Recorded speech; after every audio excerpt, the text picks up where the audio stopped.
queridas. Muito obrigado. Boa noite aos queridos irmãos que nos acompanham, aqueles que vão assistir depois essa gravação que vai ser colocada no YouTube. Uma alegria poder estar aqui reunidos. Enquanto nossa irmã fazia a prece, eu me lembrei de uma fala de Santo Agostinho, no capítulo 14, item 9 do Evangelho segundo o Espiritismo, onde o benfeitor espiritual nos diz que o espírito que vem do espaço, ele vem em busca de progresso. Estamos aqui reunidos nessa plataforma do Google Meet em busca de progresso. Nós viemos aqui a esse planeta habitar o corpo que habitamos, na família que estamos, no lugar em que moramos, em busca de progresso. Tomara que a prece possa ser atendida, que os amigos espirituais da equipe de Bezerra de Menezes possam falar por nós. Porque esses invisíveis conhecem os nossos corações. Ele sabe os desafios que enfrentaremos daqui a pouco, amanhã. Ele sabe das dores, das frustrações. Ele sabe. Tomara que eu consiga ser essa ferramenta útil nas mãos dos amigos espirituais, para que no final desse trabalho todos nós saímos aqui com o coração repleto de paz, consolados, esperançosos, levando muita luz para os nossos próximos dias. O tema que a gente vai trabalhar: preparemos nossas mãos para o novo ano. Vou compartilhar os slides com os companheiros e, à medida que a gente for conversando, a gente vai apresentando os slides. Então, inicialmente, quando a gente pensa em preparemos nossas mãos para o novo ano, já fica implícita a ideia de que é uma possibilidade, então, de nos prepararmos melhor para o próximo ano.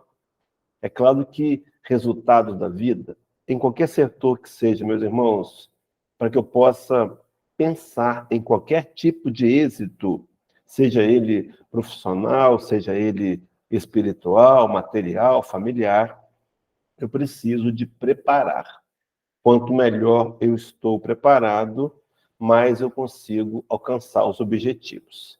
Então, quando a gente começa a pensar em preparar, a gente pensa em preparação. Então, eu fui até o dicionário para a gente poder definir o que é preparação, e de maneira muito curiosa, o dicionário, que não é um livro religioso, vejam bem, um dicionário, ele vai dizer que preparação é a ação de preparar, mas também vai dizer que preparação é a ação de se preparar.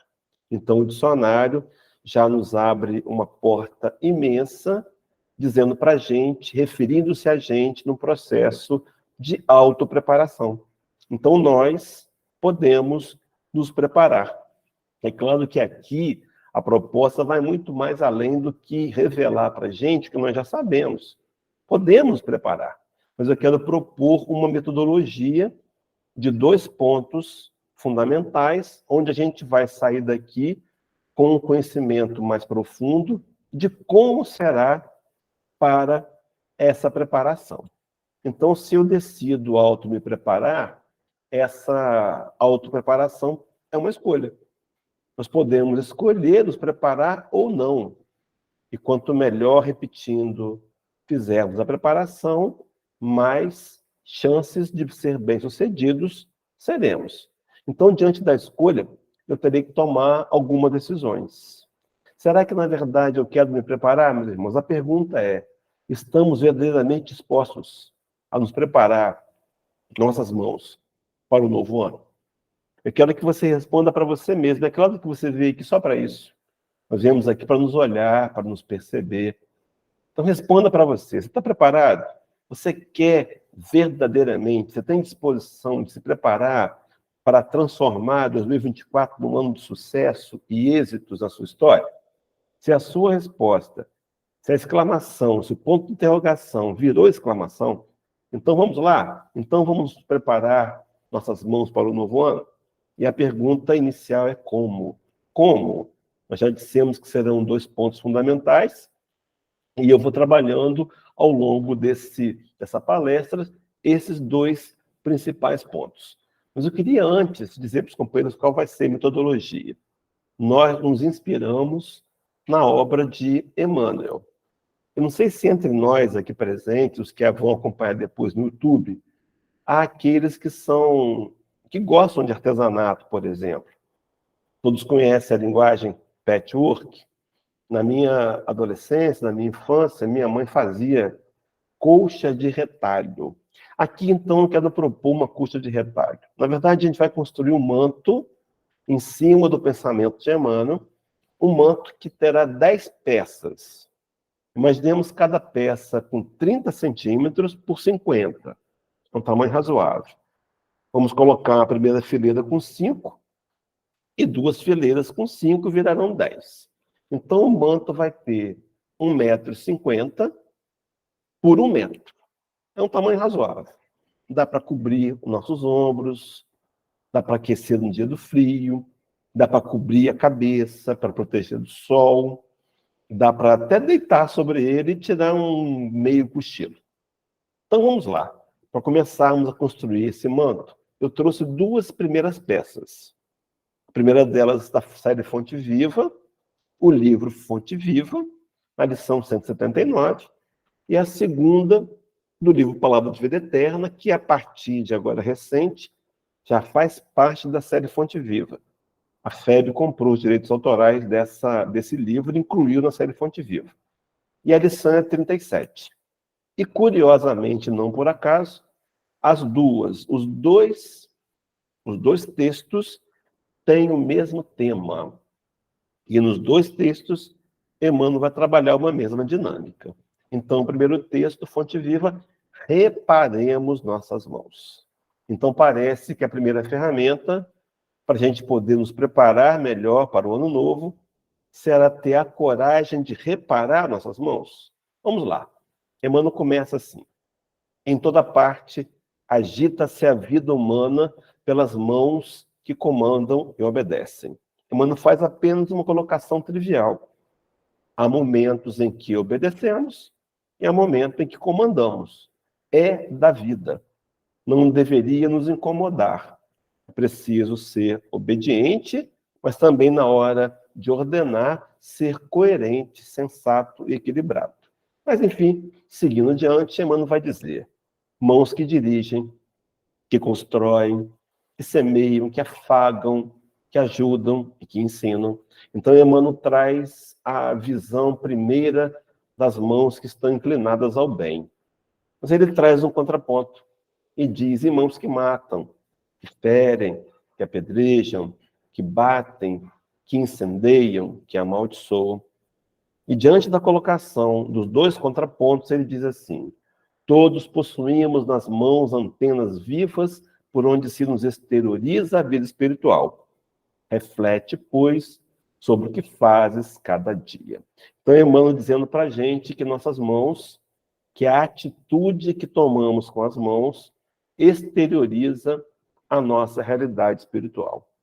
Emmanuel, por certo, conhecia a fala do Rabi da Galileia, onde, em uma informação semelhante, paralela, ele vai dizer que se conhece a árvore pelos seus frutos. Então, a coragem de olhar nossas mãos e refletir naquilo que fazemos, para poder reparar as mãos. Refletir, meus irmãos, é quando a gente para, quando a gente traz os elementos de um contexto, quando a gente pensa nas situações de maneira racional e tenta enxergar de fora da gente o que aqueles fatos representam. Isso é refletir. O segundo texto que nós comentamos, paralelo a esse, que também tem o mesmo tema, e não por acaso, reparemos nossas mãos, é a lição 37, já citado, o livro Palavra de Vida Eterna. E Emmanuel começa, semelhante ao primeiro texto, dizendo assim: meditemos na grandeza e na sublimidade das mãos que se estendem para o bem. Meus irmãos, vejam bem, a primeira ferramenta será reparar as mãos, inicialmente por meio da reflexão. Mas Emmanuel acrescenta a questão da meditação. O que seria meditação? Uma reflexão mais profunda, onde nós somos incluídos no contexto. Porque, às vezes, a gente olha as situações e nos colocamos numa posição de defesa, numa posição de vítimas, quando transferimos aos outros total responsabilidade dos fatos. Emmanuel tem uma lição que me foge qual é agora, a do benfeitor, onde ele vai dizer que não existe nem a vítima e nem o algoz integrais.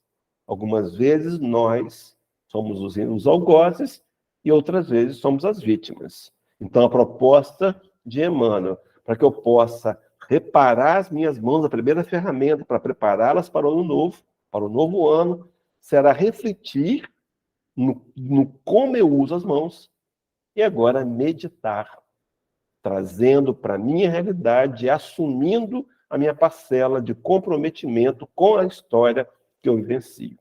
Mas seguindo no texto do Palavra da Vida Eterna, diz Emmanuel, mãos que aram a terra, preparando a colheita, mãos que constroem lares e escolas, cidades e nações, mãos que escrevem, amando em louvor do conhecimento, diz mais, mãos que curam na medicina, que plasmam a riqueza da ciência, da indústria, que asseguram o reconforto e o progresso. E vai dizer, reportando-se aqui à lei de causa e efeito, os resultados que essas mãos promovem para si.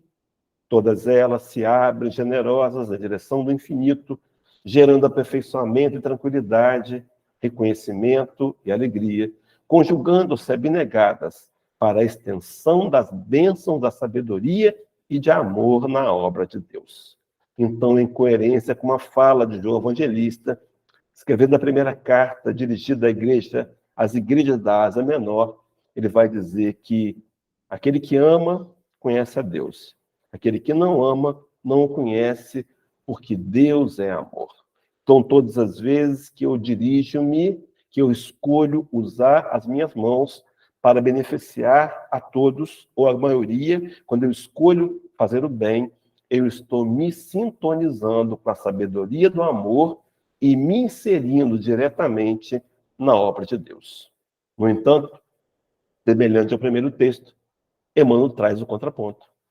Mas pensemos também nas mãos que se estendem para as sombras do mal. E cita exemplos. Mãos que recolhem o ouro devido ou trabalham em favor de todos, transformando-se em garras de usuras. Mãos que acionam apetrecho de morte, convertendo-se em conchas de sangue e lágrimas. Mãos que se agitam na mímica estudada, de quantos abusam da multidão para conduzi-la em disciplina, em proveito próprio.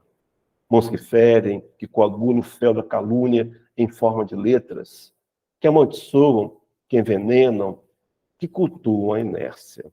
E semelhante ao primeiro texto, Emmanuel traz as consequências. Todas elas se cerram sobre si mesmas em círculos de aflição e remorsos pelas quais se aprisionam as trevas do sofrimento. Há um ditado popular que diz que aquele que colhe ventos, aquele que semeia ventos, colhe tempestades. Meus irmãos, colhemos o que semeamos. Se a escolha for voluntária ou inconsciente de usarmos as mãos na direção do mal, entendamos que inevitavelmente colheremos o mal. Há uma fala atribuída a Pablo Neruda, um poeta chileno, onde ele vai dizer que nós somos livres para fazer escolhas, mas, ao mesmo tempo, escravos das consequências. Talvez fosse hora de começarmos a refletir melhor se não deveríamos usar nossas mãos priorizando o bem e o amor. Mas, enfim, o texto de Emmanuel conclui dizendo: reparemos assim a que forças da vida estendemos as nossas mãos. Reparemos nossas mãos. Então, a primeira ferramenta para que eu possa preparar minhas mãos melhor para o novo ano é repará-las. E a reparação é feita por meio da reflexão e da meditação. Guardem isso, embora eu vá repetir esse raciocínio em alguns momentos. Daqui para frente, Emmanuel faz uma ligação no mesmo texto, então já montamos aqui duas peças do nosso manto, que é composto por 10 peças. Mas Emmanuel vai introduzir a ideia de Jesus, a figura do Cristo, quando ele diz assim: Jesus, o Mestre Divino, aquele que nós, na doutrina espírita, somos convidados a adotar como modelo e como guia, passou no mundo estendendo as mãos ou estendendo-as no auxílio de todos, ensinando e ajudando, curando e afagando, aliviando corpos enfermos e levantando almas caídas. Jesus, o Mestre Divino. E prossegue dizendo Emmanuel, para mostrar-nos o supremo valor das mãos consagradas ao bem constante, preferiu morrer na cruz, de mãos estendidas, como os que, descerrando o coração pleno de amor, a humanidade inteira. Então, já nesse segundo texto, a segunda peça do nosso patchwork, do nosso manto, Emmanuel já introduziria a segunda ferramenta para nos preparar melhor para o novo ano. Seria a ferramenta do trabalho. Eu me lembrei de uma fala dos nossos irmãos evangélicos. Eles têm por hábito criar frases que são muito bem construídas. Uma delas que eu me lembro aqui agora é aquela que diz que por que ficar de braços cruzados quando o maior homem do mundo morreu de braços abertos? Pois bem, queridos, para a gente poder introduzir a segunda ferramenta, respondendo a esse como podemos nos preparar para as nossas mãos para o novo ano, a proposta vai ser trazida por Paulo de Tarso, escrevendo a primeira carta ao amigo Timóteo, capítulo 2, versículo 8. Esse texto, mais para frente, Emmanuel vai comentá-lo, e esse comentário será uma peça do nosso manto. Uma peça das 10, das 8 que ainda faltam. Mas avancemos. Diz o texto: quero, pois, que os homens orem em todo lugar, levantando mãos santas, sem ira e sem contenda. A ideia, então, de Paulo, que ele já havia dito aos Tessalonicenses, capítulo 5, versículo 18, o convite a orarmos sem cessar. Transformarmos-nos em pessoas que oram, que buscam orientação do alto, que buscam a conexão com o divino para vencer as imperfeições e fazer as escolhas mais sensatas. Mas eu queria ressaltar também, levantando mãos santas, sem ira e nem contenda. É claro que o texto daria desdobramentos, mas eu queria me prender na questão desse levantando. Levantando mãos santas. Levantando é o gerúndio do verbo levantar. E levantar significa ação, atividade, movimento, atitude, significa trabalho. Então, a segunda ferramenta para que eu possa preparar melhor minhas mãos para o novo ano é o trabalho. Mas que trabalho? A gente vai, ao longo desse trabalho, dizer 2 trabalhos prioritários. Um deles é mais fundamental, mais importante, mas o outro também tem relevante importância. Mas voltemos para a questão das mãos santas. O que seria mãos santas? Como é que o Espiritismo interpreta mãos santas? Vamos lá. Para a gente poder pensar, será que minhas mãos são santas? Porque no passado a gente fez um link com santidade, com mãos santas, a somente aqueles que já tinham conquistado virtudes morais elevadas. Tanto é que aqueles que pertencem aos santos da Igreja Católica recebem essa designação porque se destacaram na sua evolução moral. Mas para chegar nesse ponto, eu quero trazer um outro texto, agora Hebreus, Paulo de Tarso, aos Hebreus, capítulo 12, de 12 a 14. Também esse texto, Emmanuel vai trazer uma interpretação dele depois, que vai ser uma das 8 peças do nosso patchwork que está faltando ainda. E o texto de Hebreus 12 diz assim: portanto, tornai a levantar as mãos cansadas e os joelhos desconjuntados, e fazei veredas direitas para os vossos pés. Meus irmãos, mesmo que o ano 2023 tenha tido dificuldades, dores, percalços, decepções, perdas, é preciso juntar os cacos, levantar os joelhos desconjuntados e as mãos cansadas e seguir adiante, fazendo, como disse Paulo, veredas direitas, ou seja, ajustando minhas escolhas e minhas ações dentro das modalidades sugeridas pelas leis divinas. Só que depois da vírgula, Emmanuel diz assim: para que o que manqueja não se desvie inteiramente, antes seja sarado. Então, todos nós temos um compromisso com a doutrina espírita, de divulgar essa doutrina para que os corações da humanidade recebam o consolo que nós hoje recebemos. Ora, então a minha atitude, a minha ação pode desviar aquele que manqueja e fazê-lo sarado. Há uma fala atribuída a Francisco de Assis, São Francisco, o santo de Assis, onde ele teria dito aos seus seguidores: pregai o evangelho a todo momento, se necessário for, use as palavras, nos conclamando a uma atitude coerente, tentar fazer aquilo que falamos. Mas o texto de Hebreus completa assim: segui a paz com todos e a santificação, sem a qual ninguém verá o Senhor. Essa santificação, na visão espírita, na verdade é um processo. É um processo que todos nós estamos inseridos, conscientes disso ou não. Nós, espíritas, mais conscientes, nos tornamos mais responsáveis. Esse processo, ele se apoia na questão 115 do Livro dos Espíritos, onde Allan Kardec ouve dos amigos espirituais que Deus nos criou a todos iguais, sem privilégios, sem favoritismo, simples e ignorantes, no entanto, predestinados à perfeição moral. Essa perfeição moral seria a santificação. Essa perfeição moral seria as mãos santas plenas. Um processo que vai culminar um dia com a fatalidade da perfeição e vai avançar na lei de progresso. Daí um texto, uma fala de Jesus, que ficou e fica obscura pela teologia convencional e que muitas vezes não consegue ter uma explicação racional, mas nós temos, nós espíritas temos.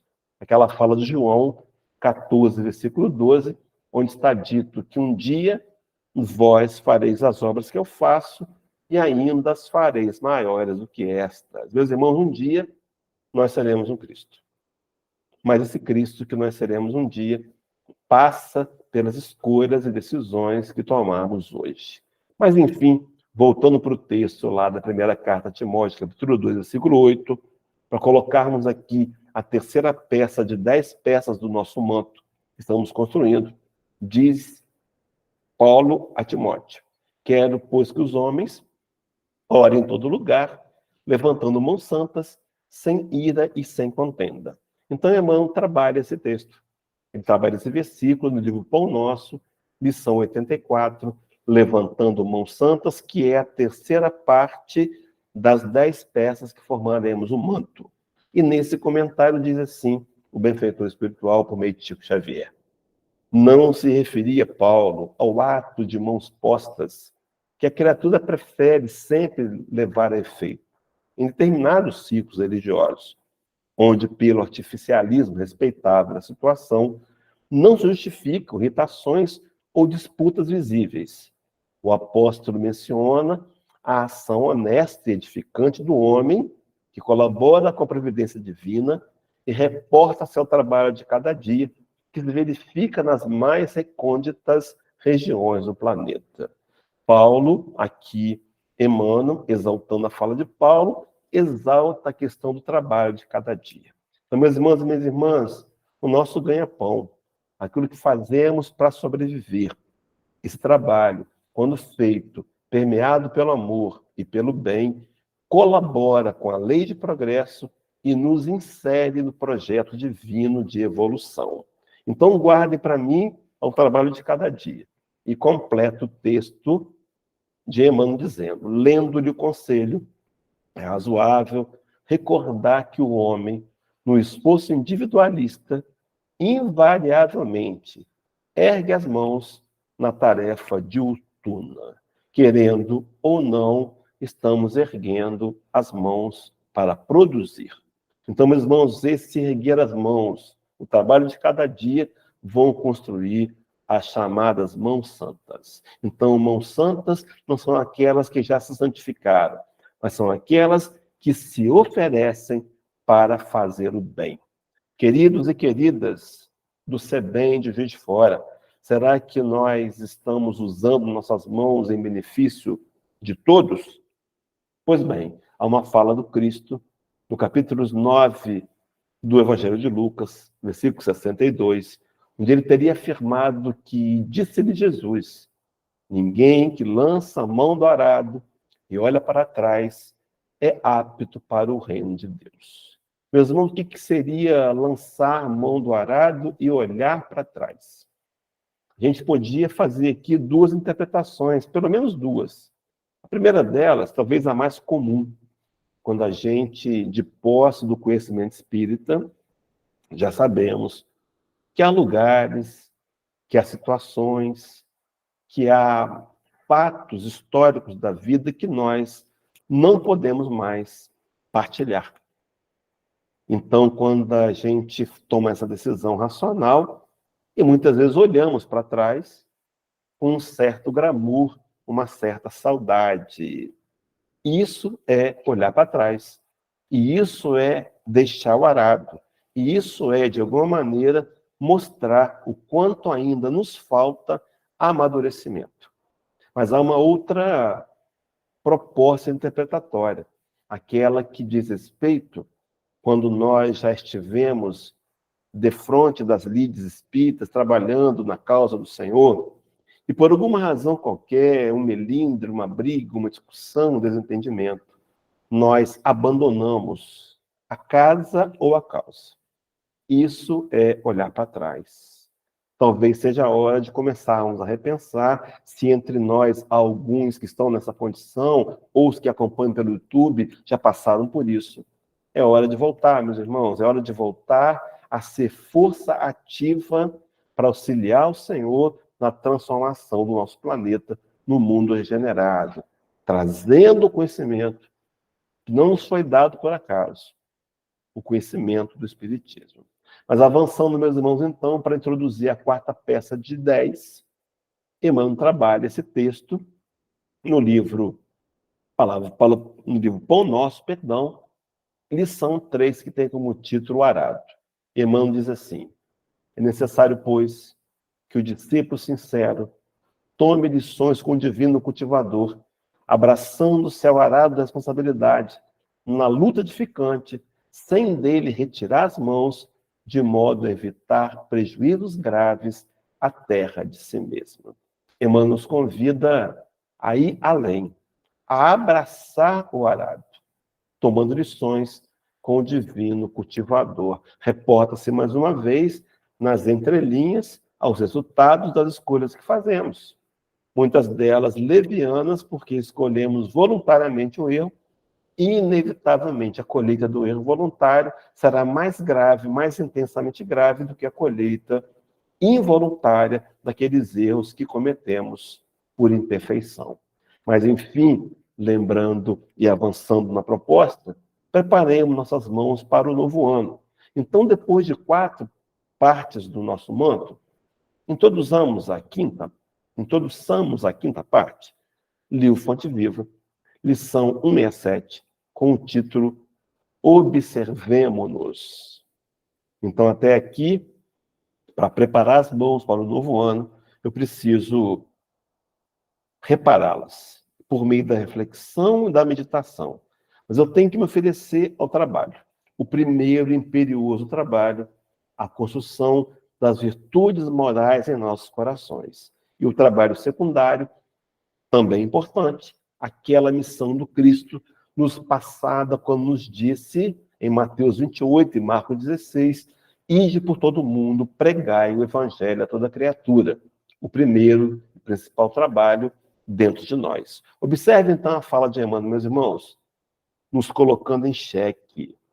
Se nos confessamos aprendizes do evangelho, observemos nossos próprios passos. Vai adiante. Lembremos de que o nome de Jesus está empenhado em nossas mãos. E conclui, assim compreendendo, afeiçoemo-nos ao modelo divino. Emmanuel nos convida a lembrar dos compromissos assumidos no mundo espiritual. Queridos, nenhum de nós é espírita por acaso. E nenhum de nós é espírita encarnado na transição planetária por acaso. Fomos selecionados, fomos escolhidos por vários atributos, dentre eles um desejo sincero de conhecer a Jesus. Então lembremos que o nome do Senhor está empenhado em nossas mãos. E ele nos convida a olhar para esse modelo divino. Esse modelo divino me fez lembrar a lição 109 do Fonte Viva, que vai nos ajudar a formar a sexta peça desse manto. E o título é A Exemplo de Jesus. E narra-nos assim: a exemplo do Cristo, ajuda quanto possas. Meus irmãos e minhas irmãs, não somos convidados a fazer mais do que podemos. Não. Somos convidados a fazer o quanto podemos. Há uma questão do Livro dos Espíritos, 642, onde Allan Kardec vai ouvir dos amigos espirituais que é preciso fazermos o bem no limite de nossas forças. Não podemos fazer a mais, e nem a menos. E esse limite é uma questão de avaliação pessoal. Então, o exemplo do Cristo: ajuda quanto possas. E Emmanuel conclui dizendo assim: o amigo divino sabe o que existe em nós. Algumas vezes, meus irmãos, infantilmente, pensamos que podemos enganar a Deus. Deus conhece o nosso coração. Ele conhece-nos mais do que nós nos conhecemos. Ele sabe qual é a minha fragilidade, o meu ponto fraco. Ele sabe onde ainda não consegui investir para ter um progresso mais intenso. Nos conhece. E diz o texto de Emmanuel: ele não desconhece a nossa pesada e escura bagagem do passado, do pretérito, nas dificuldades do nosso presente, recheado de hesitações e de erros. Mas nem por isso deixa de estender-nos amorosamente as mãos. Lá naquela passagem da ascensão do Cristo aos céus, já citada aqui, Mateus 28 e Marcos 16, também profundamente trabalhada no livro Boa Nova, capítulo 29, os 500 da Galileia. Emmanuel vai dizer, Humberto de Campos, perdão, vai dizer que as últimas palavras, Mateus, Humberto de Campos e Marcos vão dizer que antes de dizer as suas últimas palavras, ele nos deu a ordenança: ide por todo mundo, pregar o evangelho. E as suas palavras finais foram: e eis que estou convosco todos os dias, até a consumação dos séculos. A tarefa é árdua, desafiadora. Mudar os nossos próprios corações para o trabalho. Construir o reino de Deus dentro de nós. E também ajudar os que estão conosco a evoluírem moralmente. Questão 132 do Livro dos Espíritos. Leiam depois em casa. O tempo não permite desdobrarmos aqui. Mas fato é que esse trabalho é uma decisão, é uma escolha que nós podemos fazer e optar por sermos úteis ao trabalho com Cristo. Preparemos nossas mãos para o novo ano. Então, nesse momento, me lembrei daquela fala de Emmanuel: perdamos, irmãos, de Jesus, no Sermão da Montanha, capítulo 6, versículo 3, onde ele vai dizer-nos assim: mas quando tu deres esmola, não saiba a tua mão esquerda o que faz a tua mão direita. Esse texto daria desdobramentos, não é? Com relação à caridade voluntária, a caridade sem esperar retorno, a caridade anônima, mas eu queria trabalhar nesse faz. Faz. A ação de fazer, para preparar melhor nossas mãos para o novo ano que está às portas. E eu me lembrei um texto paralelo, Lucas 6, 35 e 36, onde diz assim: amai, pois, vossos inimigos e fazei o bem. Então, meus irmãos, eu preciso preparar minhas mãos para o novo ano, isso é possível. Como é que eu preparo as mãos? Reparando as mãos por meio da reflexão e da meditação. E a segunda ferramenta, por meio do trabalho. O trabalho de evolução moral, de conquista de virtudes morais, e o trabalho do lado de fora, onde eu semeio a mensagem do Cristo, para que outros corações, especialmente por meio do meu exemplo, se despertem para essa mesma busca. E agora Emmanuel vai dizer, o Cristo vai dizer: amai e fazei o bem. Meus irmãos, fica aqui um resumo. Todas as vezes que eu tiver que fazer uma escolha, deveria ouvir esse imperativo do Rabi da Galileia: amai e fazei o bem. Até porque o resumo do seu evangelho está registrado em João 15, 12, quando ele disse: o meu mandamento é este, que vos ameis uns aos outros, assim como eu vos amei. Era ele se colocando como exemplo. Era ele e é Kardec depois, indagando os espíritos, colocando de novo como sendo o nosso guia, como sendo o nosso modelo. Mas o texto de Mateus, o texto de Lucas, se encerra dizendo assim: e emprestais sem nada esperardes.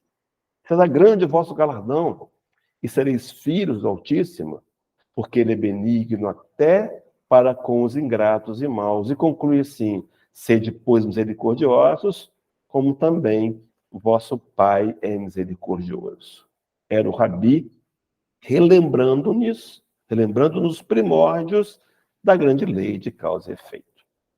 Quando nós comentamos lá atrás aquela fala de Hebreu 12, joelhos desconjuntados, mãos calejadas, Emmanuel vai trazer a 7ª peça para a gente do nosso manto de 10. Fonte Viva, 52, servir e marchar.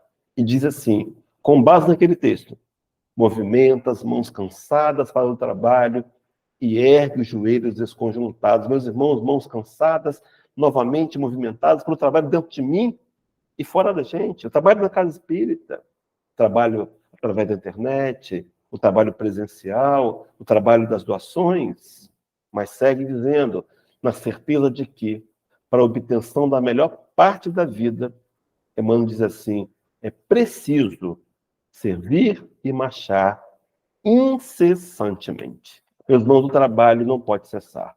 O trabalho, o convite à labuta não pode cessar. Eu me lembrei de uma fala do livro Fonte Viva, na lição 17, formando aqui a 8ª peça do nosso patchwork, onde Emmanuel vai dizer: os homens esperam por Jesus, e Jesus espera igualmente pelos homens. Meus irmãos, o Cristo espera por você, para você fazer o bem dentro do seu limite, oferecer o que você tem, não importa se é pouco ou muito, é o que você tem. E diz Emmanuel, ninguém acredite que o mundo se redima sem almas redimidas. Temos ouvido nas tribunas espíritas, inúmeras vezes, preleções com relação à transição planetária. Então, eu quero te dizer, o que você pode fazer de melhor para colaborar com Jesus na transformação do planeta é transformar o seu próprio coração num coração amoroso e voluntário. Mas Emmanuel prossegue, faz referências ao Cristo, diz assim: ide, pregai, eis que vos mando, resplandeça a vossa luz diante dos homens, a seara é realmente grande, mas poucos são os ceifeiros, e completa. Semelhante afirmativa do Senhor provam a importância por ele atribuída à contribuição humana. Então a obra é do Senhor. Mas o trabalho é nosso, meus irmãos, o trabalho é seu, o trabalho é meu. Me lembrei do capítulo 3 do livro Boa Nova, tu vai se recordar comigo, era início do ministério de Jesus, o título do capítulo, Primeiras Pregações, o Senhor está de frente do Templo de Salomão, observando aquela obra monumental. E diz Emmanuel, diz Humberto de Campos, perdão, meus irmãos, Humberto de Campos, que passou por ele um sacerdote chamado Anã, e Anã olhou e reconheceu em Jesus um Nazareno, um galileu. Era comum reconhecer um galileu que eles tinham traços físicos diferenciados. Andavam descalços, usavam túnicas na cor crua, usavam os cabelos compridos, repartidos ao meio, a barba também, um tanto quanto mais comprida, levemente repartida ao meio. E quando o sacerdote viu a Jesus, em reconhecer nele o Nazareno. O Nazareno, o povo galileu, era tido como uma escória da sociedade daquela época. Eram muito preconceituados. Um exemplo disso está lá em Marcos 3, quando André vai falar para Filipe que conheceu um mestre nazareno, referia-se a Jesus, e quando ele diz isso, André retruca dizendo: e pode vir coisa boa de Nazaré? Então, quando um sacerdote dirigia-se a um galileu, normalmente o galileu baixava a cabeça e retirava-se em silêncio, até porque o sacerdote representava Deus, era o homem de Deus. E naquele momento, Anã, segundo a fala de Humberto de Campos, era um homem irônico, dirigiu-se a Jesus e disse: Galileu, o que fazes na cidade?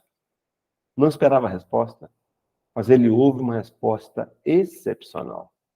Passo por Jerusalém para implantar o reino de Deus na terra. Anã não entendeu nada e perguntou: reino de Deus? Ô rapaz, o que você entende de ser reino de Deus? E o Cristo disse: o reino de Deus é a construção da obra divina no coração do homem. Mais tarde ele teria dito lá em Lucas 17, 21, porque o reino de Deus está dentro de vós. Anã, sem entender nada, perguntou mais uma vez: mas por acaso você conquistou a amizade de um príncipe ilustre? Quem é que vai lhe ajudar nessa empreitada de implantar o reino de Deus no mundo? E ele diz: os meus cooperadores virão em todos os lugares. Virão de Juiz de Fora, virão de Vila Velha, virão de Bicas, virão da região, meus irmãos, virão da região da Zona da Mata Mineira, virão de todos os lugares. Somos nós com quem o Cristo conta para representarmos as suas mãos. E aí introduzimos a 9ª peça do nosso manto. Emmanuel, mais uma vez, vinha de luz, lição 29, guardemos o coração. E o benfeitor diz assim: ofereçamos ao Senhor um coração firme e terno, para que as divinas mãos nele gravem os augustos desígnios. Meus irmãos, um coração firme e terno. Então, um coração que tem propósito, que tem uma meta, que tem um objetivo. O objetivo, o automelhoramento, o investimento na conquista das virtudes morais. Um coração firme, que não cede com facilidade, que não se permite recaídas, um coração vigilante, mas, ao mesmo tempo, um coração terno. Um coração que entende o convite leviano do outro, que não conhece a sua meta. Um coração que sabe tratar com gentileza, com cortesia, sem aspereza, que trata com afetividade. Meus irmãos, é esse o binômio. Coração firme no propósito da evolução moral, mas também, ao mesmo tempo, terno, que compreende o momento do outro, ainda muitas vezes inadequado. Só que Emmanuel prossegue dizendo assim: atendida semelhante disposição em nossa vida íntima, coração terno e firme, encontraremos em todos os caminhos o abençoado lugar de cooperadores da divina vontade. Porque os meus cooperadores hão de vir de todos os lugares. Meus irmãos e minhas irmãs, preparemos nossas mãos para o novo ano. Como podemos fazer isso? Repare suas mãos. Tenha coragem de olhar suas atitudes, refletindo, entendendo o que você faz e trazendo para você, por meio da meditação. E a segunda ferramenta, oferecendo a mão ao trabalho.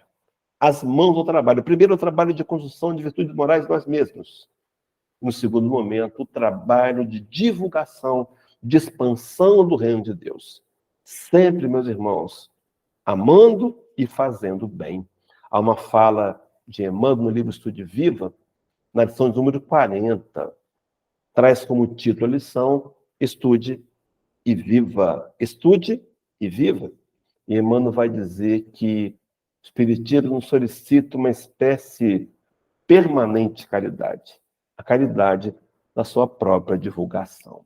Pois bem, queridos, para introduzir a última peça do nosso patchwork aqui, do nosso manto, aí estão nossas mãos. O que essas mãos estão fazendo? Eu fico imaginando que o fotógrafo foi muito feliz nesse clique, né? Um clique planejado, um clique, por certo, de estúdio. O que essas mãos estão fazendo?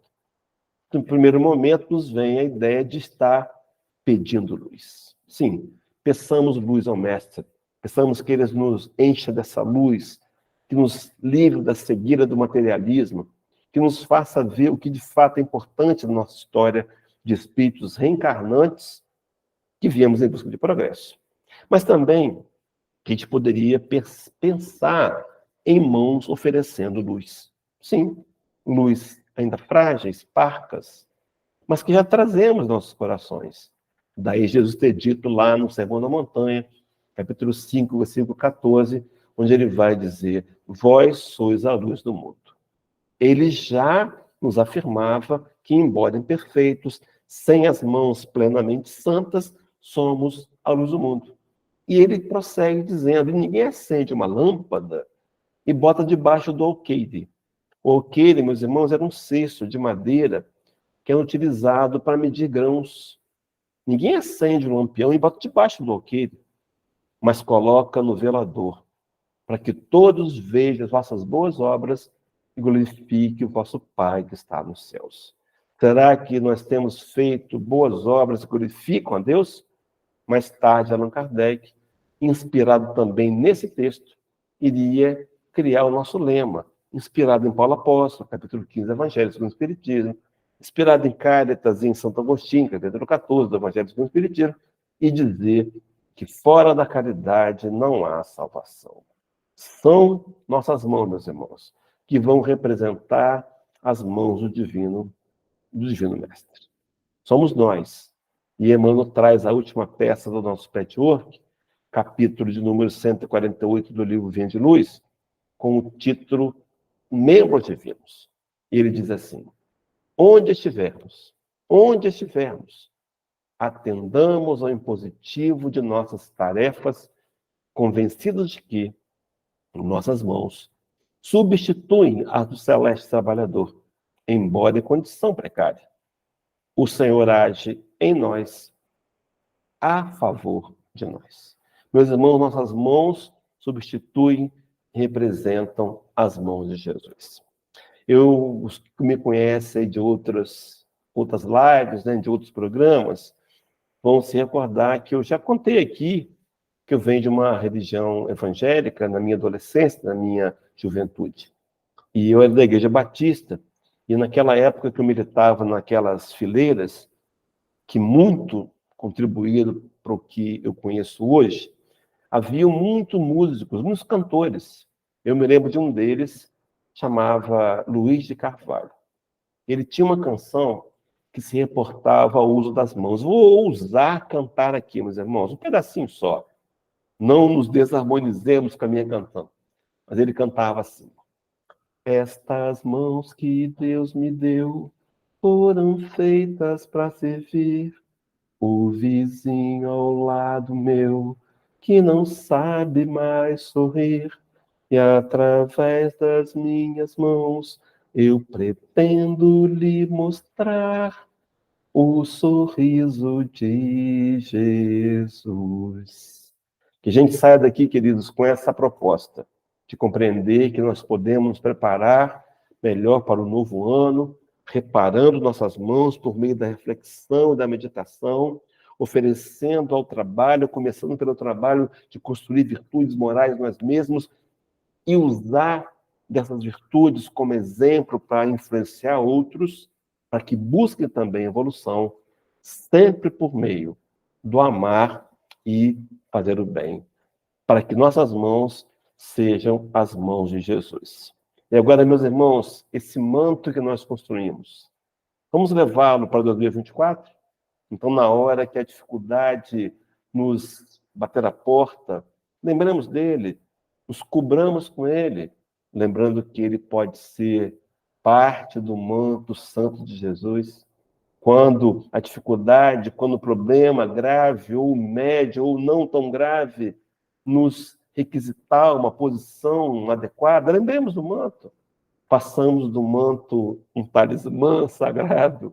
E quando, meus irmãos, estivermos cansados, fatigados, abracemo-nos, deitemos sobre ele e descansemos no Senhor, rogando por meio da prece a força, a energia que muitas vezes nos faltam, para que o Senhor possa nos acompanhar sempre, para que 2024 seja verdadeiramente um ano feliz. A felicidade de 2024, ela é o resultado de nossas próprias ações. Então, saímos daqui desejosos de 2024 feliz, mas conscientes de que precisamos tomar ações para nos preparar melhor para enfrentar o que há de vir nesse novo ano e tomara que todos nós possamos ter êxitos e vitórias profundas, espirituais em nossas conquistas no nosso dia a dia. Devolver a palavra às nossas irmãs para dar continuidade, agradecendo aí, né, as tarefas que fizemos esse ano aqui na casa, agradecer ao Paulo pela oportunidade, pelo convite e me oferecer. Se precisarem de mim, podem contar comigo dentro das possibilidades, é claro, para mais outras oportunidades como essa. Muita paz e luz a todos.